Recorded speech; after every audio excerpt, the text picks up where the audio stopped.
I sincerely hope that things are going well for everybody. I do know that now, in particular, is what one might call a stressful time. This, of course, is to be expected. May whatever holiday, if any, you celebrate, be pleasant, however you choose to celebrate. Now, that said, a couple of things before we get started. First off, again, comment reaction will be a little limited during the reading of the book itself. Hello, Rebecca and Rat of Truth. Welcome. Once the reading begins, I will limit conversing, sadly. It is one of those...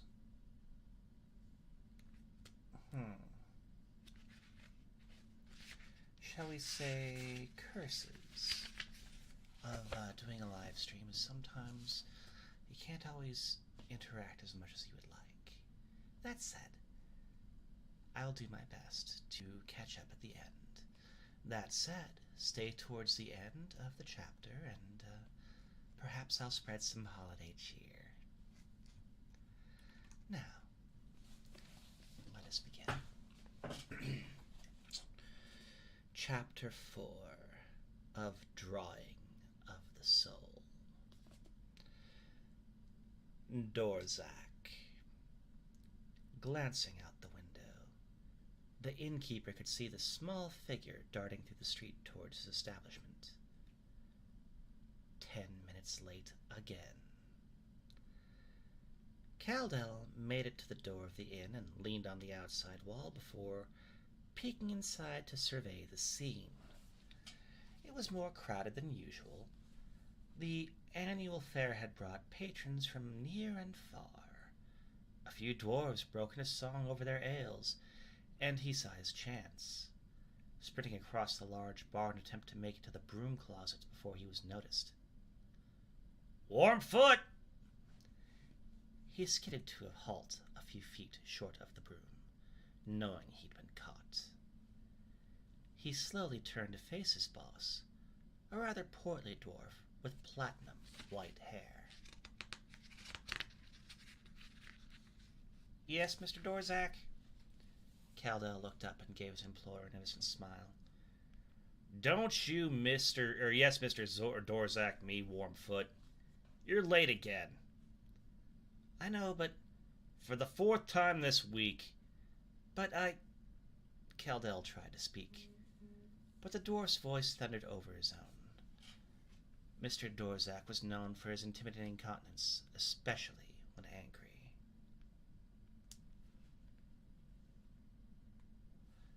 "You need to make the decision to grow up, boy. Otherwise you'll find yourself as poor and homeless as the day you got here." "Yes, sir, but "Enough of your excuses," Dorzak said harshly. "Get to your chores. We will discuss this after your work tonight." Caldel, now the center of attention, walked to the broom closet, pulled out his broom, and began to sweep the floors. After a few moments, the customers went back to their drinks, and Dorzak resumed his place behind the counter. Receiving travelers who wanted to stay the night, a rosy-cheeked dwarven woman moved from the back to Dorzak's side, her arm wrapping around his. "You could be a little nicer to him, you know," she whispered. Dorzak's demeanor softened at her touch. "I suppose you'd have me serve him tea and biscuits on a small, dainty, feathery pillow," he chuckled softly. There was a small puppy in the room, happily investigating each customer, and the floors around their tables in turn. "You need to send that mutt to the back room, love," Dorzak said with a cocked eyebrow. "He's going to bite off more than he can chew." His wife gave Dorzak a playful slap on the arm as she moved away to catch the furry nuisance. The afternoon turned to night as it normally did.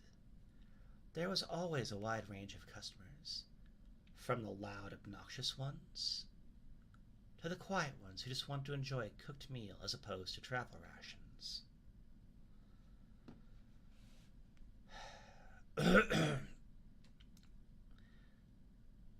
To the groups of adventurers with grand tales of adventure, he liked the quiet ones. They were mostly polite. The ones with the stories were always appreciated. They kept the other patrons drinking. The puppy had escaped and was on the hunt for more table scraps. About an hour after sunset, Caldal was drying the ale mugs at the far end of the bar. The chatter in the inn slowed to a halt. It took him a couple of seconds to register the change in atmosphere, but when he noticed the three figures at the door, when Caldal felt the ice in the air travel up his spine. The puppy began yipping loudly and bounded toward the door. Dorzak's eyes came up just as the puppy let out a yelp of pain as the leader of the three kicked it out of his way. The puppy ran into the back, yelping the entire way. Every eye in the room was trained on three pungent green humanoid creatures in patchwork armor. Their green-gray skin was mottled and scarred. Yellowish fangs sat in partially agape jaws, doubtless from being broken on more than one occasion. Each standing about 4 feet tall, their wild man haircuts, each a different vibrant color. Dorzak placed a mug on the counter and moved toward the intruders. Dorzak's wife came to find out what caused the puppy's distress, but Dorzak raised a hand to stop her. With a nod, she retreated after the puppy. Caldal moved closer to Dorzak, intent on hearing the discussion with the goblins. He had to stand on his toes to see over the counter, as his Aphelian stature was little more than half of Dorzak's. "Rate's 30 gold, Dorzak said gruffly, eyeing the weapons in the goblin's belt. "And we don't like trouble in these parts, so keep those toothpicks holstered." The leader of the three tossed a small bag of coins on the countertop. "We have the Dragon's Claw." "Sorry, I don't trade in magic items," Dorzak cut the goblin off. "But if you want food, you can sit in the far corner booth." Dorzak pointed at the exact place for the creatures to sit and went back to minding the bar. The three nodded and shuffled off to their booth in the corner. "Check it out, boys," a dwarf sitting with a group of adventurers said. "Did you know they allow Ural filth in here? This place is really going to the dogs." Two others at the table, an old human in dark green robes and a blond man in leather armor and a wide-brimmed hat, nodded in agreement. The old man dropped his hand to the dagger in his belt. Also at the table was a thin woman with a midnight blue face mask and a black cloak. In a low voice she said, "Keep sharp. I heard they say something to the innkeep about the Dragon's Claw. That's our target." The atmosphere slowly regained its previous tone as the night wore on. In the early morning hours, the last few customers had finally either left or retreated to their rooms for the night. Dorzak was cleaning the last few mugs when Caldal came out of the storage room. "Mr. Dorzak, the inventory is counted, and I'm preparing your caravan order for tomorrow." "Good work today, Caldal. You may go." "You want me to sweep up before we close?" "Not tonight. You may go," Dorzak said nonchalantly, not looking up from his work. Caldal nodded and dropped his broom, sprinting for the exit with a "Woohoo!" I hope I got that right. Whoops. Begging pardon for that. Here we go. It was a few hours till dawn, and he was ecstatic for the extra hour of sleep before his smithy training the following morning. He was also glad Mr. Dorzak had forgotten the promised scolding. Dorzak started whistling an old dwarvish tune, the sound echoing through the large, empty room. Though counterproductive, he preferred it that way. Empty meant quiet. Quiet meant he could hear himself think. The inn business was just a little too tedious for Dorzak's liking. The stuck-up customers and arrogant adventurers always thinking they were the bee's knees. But the troublemakers always provided for some good entertainment. He patted the pockets of his dirty gray tunic. Dorzak had his back to the stairs, whistling an old dwarven lullaby. Footsteps behind him quieted the tune. "You should be more careful when mentioning anything with the word dragon in it, Grime," Dorzak said without turning around. "I've told you it's grim, and you should show more respect to the finders of your precious little artifact," the head goblin stated smugly, his shoulders slouching and his hand gripping the weapon on his belt. All three Urals were still wearing the patchwork hide armor, but the ugly tattoos and piercings in their ears and noses were more visible now. The leader had a small gold chain connected to his nose and his left ear. "We have what you wanted, but I'm afraid the price just went up."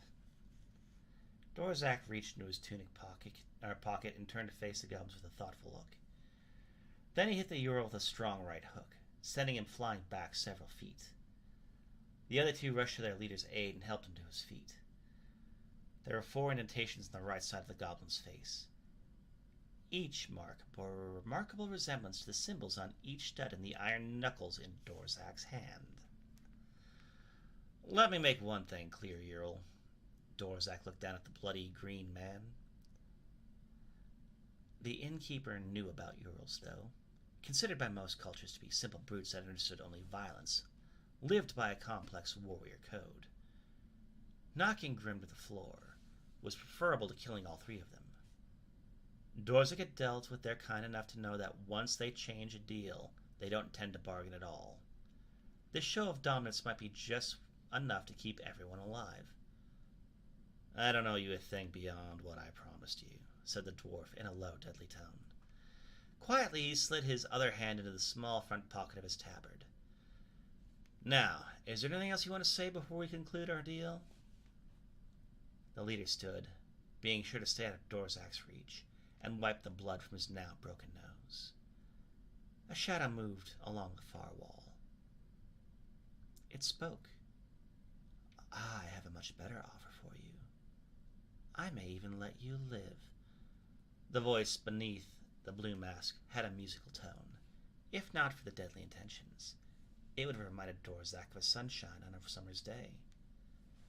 A hand bearing a golden bracelet opened the cloak, revealing the tribal clothing of a spell-speaker princess, complete with a belt of throwing daggers.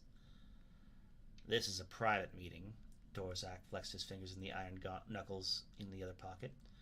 But something bothered him about this woman. He was sure he recognized the ancient crescent marking on her mask.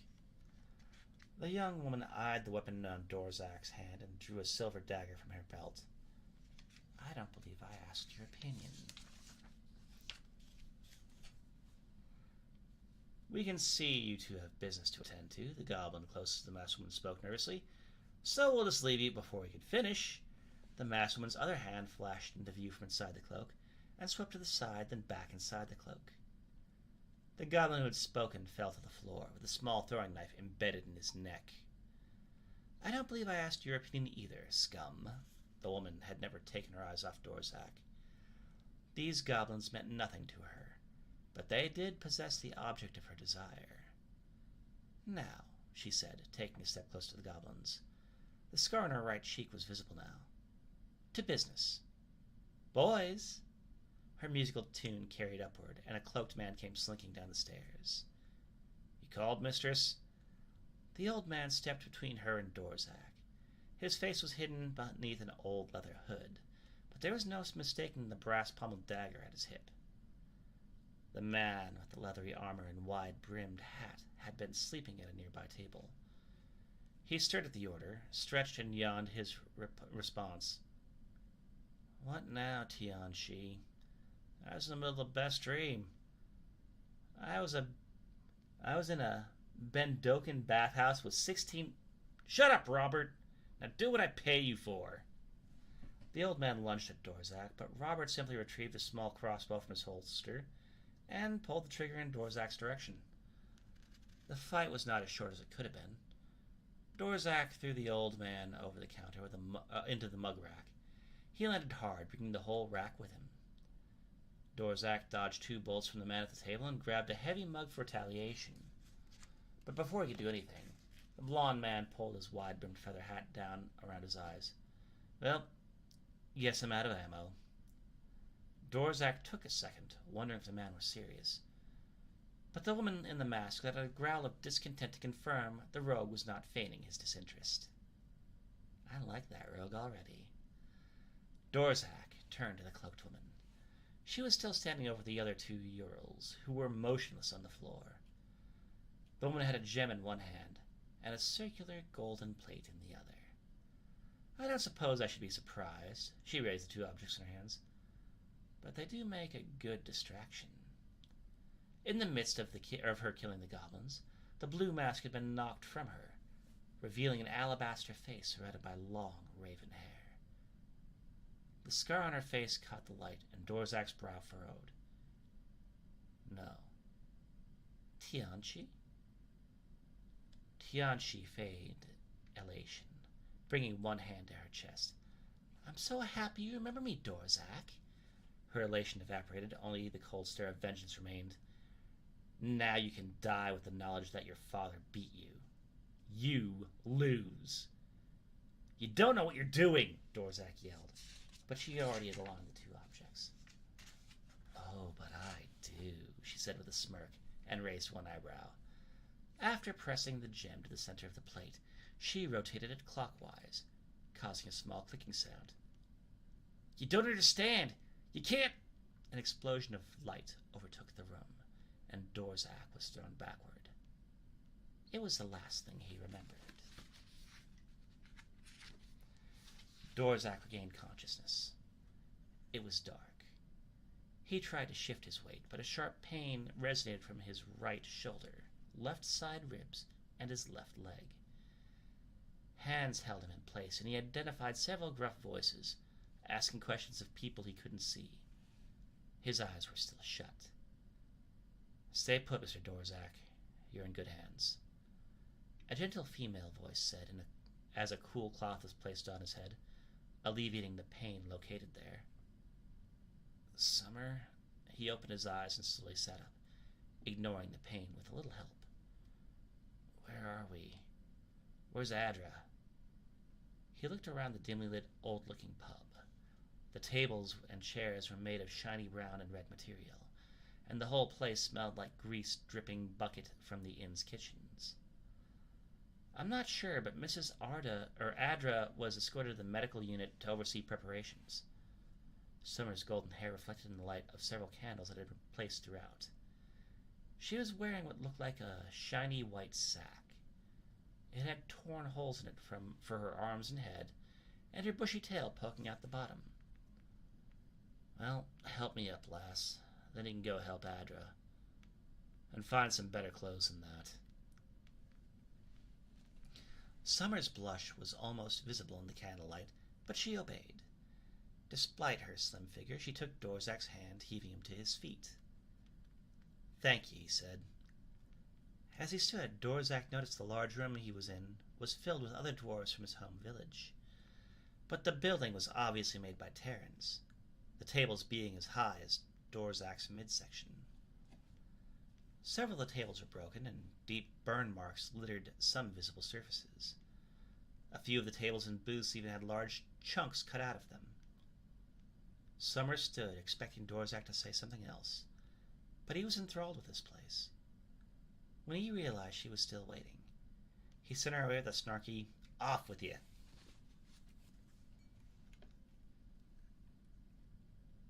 She jumped a little, but gave an embarrassed nod and darted from the structure, tugging down on the sack, trying to keep some modesty. A dwarf wearing full plate combat gear passed Summer in mid-retreat. If the dwarf hadn't been grinning before, he was now.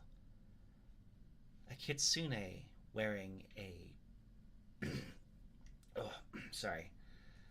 A kitsune wearing a plastic bag is not on the everyday list of occurrences, but then this place wasn't either. Hearing Dorzak's voice, he walked around a large double arch to give his report as ordered. What we know thus far is that sometime during the night there was a large earthquake, and most of us here saw a huge pulse of light rock across the landscape. There's no running from it, and when it passed over our encampment, the dwarf gave a small shiver. We all felt the great shock that caused us to lose consciousness. And the next thing we know, we were here.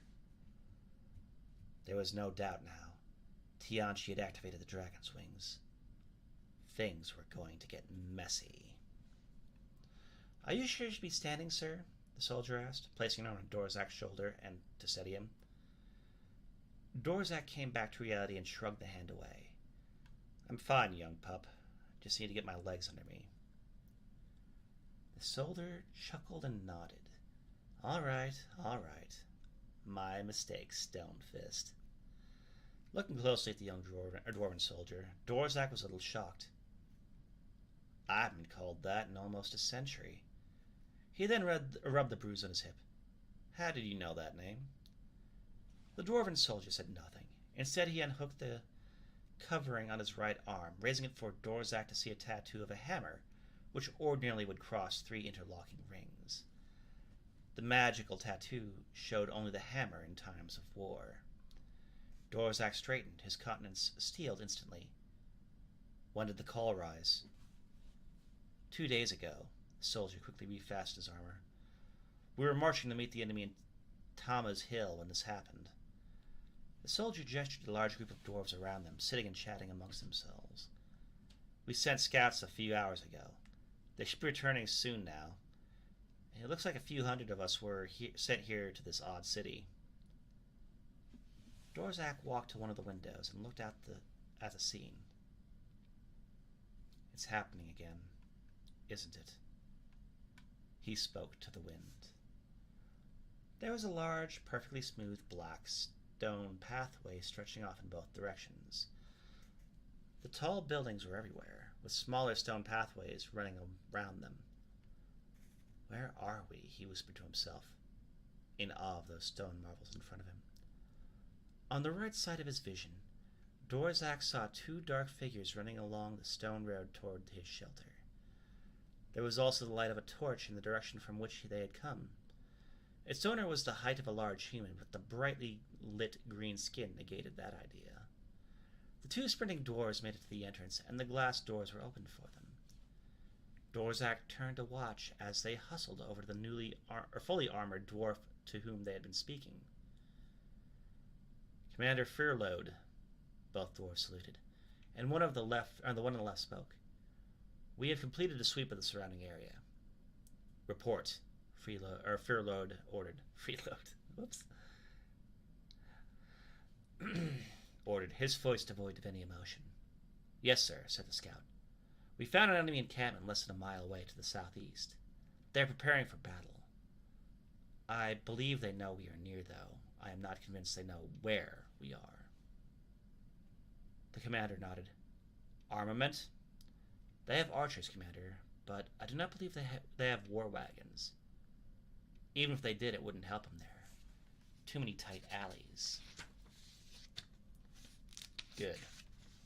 Alert the other captains. We strike at dawn. Dorzak mentally prepared himself. If there was an Ural camp nearby, then worlds had collided, and Tianchi was already ahead of him by 2. End of chapter 4, sorry. Thank you, everyone, for joining me on this, shall we say, fun adventure. We are going to thank, first of all, M. Kingsley for writing an amazing book, Rebecca for letting me read it on stream, and also I would like to address the comment I made about, one moment. I will need just a second to show you what I mean. Presuming, of course, this works the way I intend, so bear me just a moment.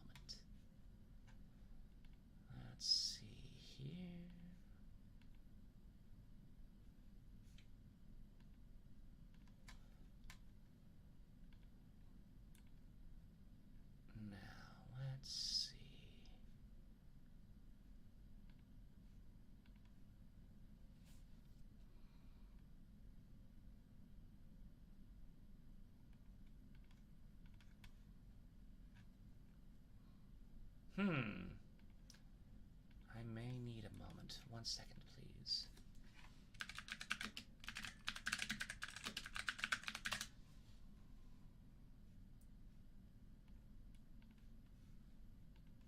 Well, hello, everybody.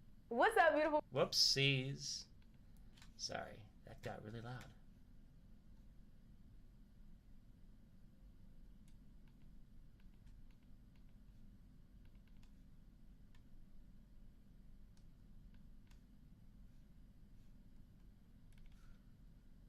I apologize, this might take me a moment.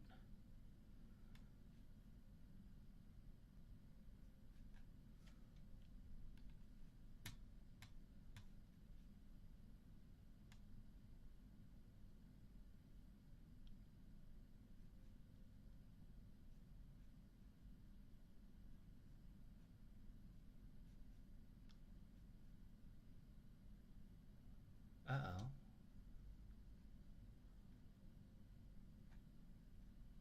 Uh-oh, am I not able to do this? That would be most disheartening. Hello, Super Wario. Thank you, Rebecca. I will need just a moment. I apologize. I am trying to do something that I have been told is feasible. I just...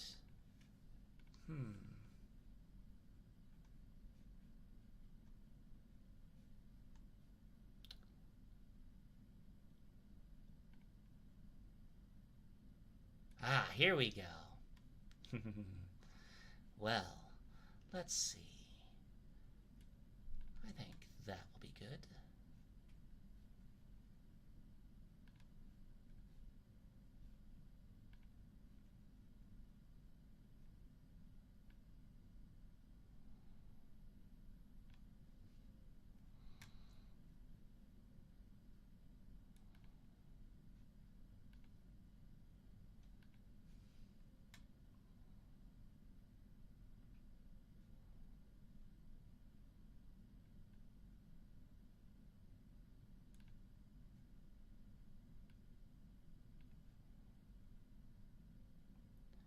Okay, I have gifted channel memberships. Well, I thought I got 5, but it's only showing 3 in the chat. I don't know why. Huh. Anyway, I apologize, everyone. I do hope you've had a great time, and I hope you have a great holiday, whatever you celebrate, or if you don't, well, may you know peace. Have a wonderful day.